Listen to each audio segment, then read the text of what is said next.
Chapter 22 News of the double tragedy had swept through the camp, and there was a crowd in front of the supply house. Philip passed close to Thorpe's house to avoid discovery, ran 100 yards up the trail over which Jeanne had fled a short time before, and then cut straight across through the thin timber for the head of the lake. He felt no effort in his running. Low bush whipped him in the face and left no sting. He was not conscious that he was panting for breath when he came out in the black shadow of the mountain. This night in itself had been a creation for him, for out of grief and pain it had lifted him into a new life and into a happiness that seemed to fill him with the strength and the endurance of 5 men. Jeanne loved him. The wonderful truth cried itself out in his soul at every step he took, and he murmured it aloud to himself over and over again as he ran. The glow of the signal fire lighted up the sky above him, and he climbed up, higher and higher, scrambling swiftly from rock to rock, until he saw the tips of the flames licking up into the sky. He had come up the steepest and shortest side of the ridge, and when he reached the top he lay upon his face for a moment, his breath almost gone. The fire was built against a huge dead pine, and the pine was blazing 100 feet in the air. He could feel its heat. The monster torch illumined the barren cap of the rock from edge to edge, and he looked about him for Jeanne. For a moment he did not see her, and her name rose to his lips, to be stilled in the same breath by what he saw beyond the burning pine. Through the blaze of the heat and fire he beheld Jeanne, standing close to the edge of the mountain, gazing into the south and west. He called her name. Jeanne turned toward him with a startled cry, and Philip was at her side. The girl's face was white and strained. Her lips were twisted in pain at sight of him. She spoke no word, but a strange sound rose in her throat, a welling up of the sudden despair which the firelight revealed in her eyes. For one moment they stood apart, and Philip tried to speak. And then suddenly he reached out and drew her quickly into his arms, so quickly that there was no time for her to escape, so closely that her sweet face lay imprisoned upon his breast as he had held it once before under the picture at Fort o' God. He felt her straining to free herself. He saw the fear in her eyes, and he tried to speak calmly, while his heart throbbed with the passion of love which he wished to pour into her ears. "Listen, Jeanne," he said. "Pierre has sent me to you. He has told me everything, everything, my sweetheart. There is nothing to keep from me now. I know. I understand. And I love you, love you, love you, my own sweet Jeanne." She trembled at his words.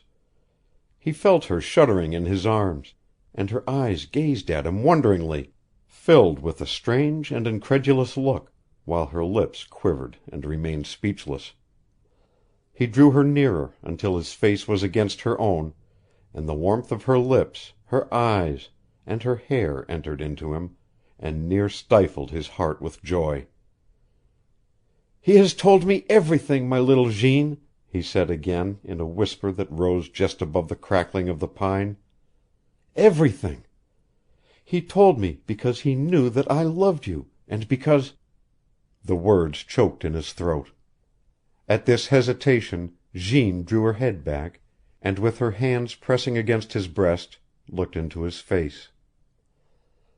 There were in her eyes the same struggling emotions, but with them now there came also a sweet faltering, a piteous appeal to him, a faith that rose above her terrors, and the tremble of her lips was like that of a crying child. He drew her face back, and kissed the quivering lips, and suddenly he felt the strain against him give way, and Jeanne's head sobbed upon his breast. In that moment, looking where the roaring pine sent its pinnacles of flames leaping up into the night, a word of thanks, of prayer, rose mutely to his lips, and he held Jeanne more closely, and whispered over and over again in his happiness, "Jeanne, Jeanne, my sweetheart, Jeanne!" Jeanne's sobs grew less and less, and Philip strengthened himself to tell her the terrible news of Pierre. He knew that in the selfishness of his own joy he had already wasted precious minutes, and very gently he took Jeanne's wet face between his two hands and turned it a little toward his own. "Pierre has told me everything, Jeanne," he repeated. "Everything, from the day he found you many years ago to the day your father returned to torture you." He spoke calmly, even as he felt her shiver in pain against him. "Tonight there was a little trouble down in the camp, dear. Pierre is wounded and wants you to come to him. Thorpe is dead." For an instant Philip was frightened at what happened. Jeanne's breath ceased. There seemed to be not a quiver of life in her body, and she lay in his arms as if dead. And then suddenly there came from her a terrible cry, and she wrenched herself free, and stood a step from him, her face as white as death. "He is dead?" "Yes, he is dead." "And Pierre killed him?" Philip held out his arms, but Jeanne did not seem to see them. She saw the answer in his face. "And Pierre is hurt?" she went on, never taking her wide, luminous eyes from his face.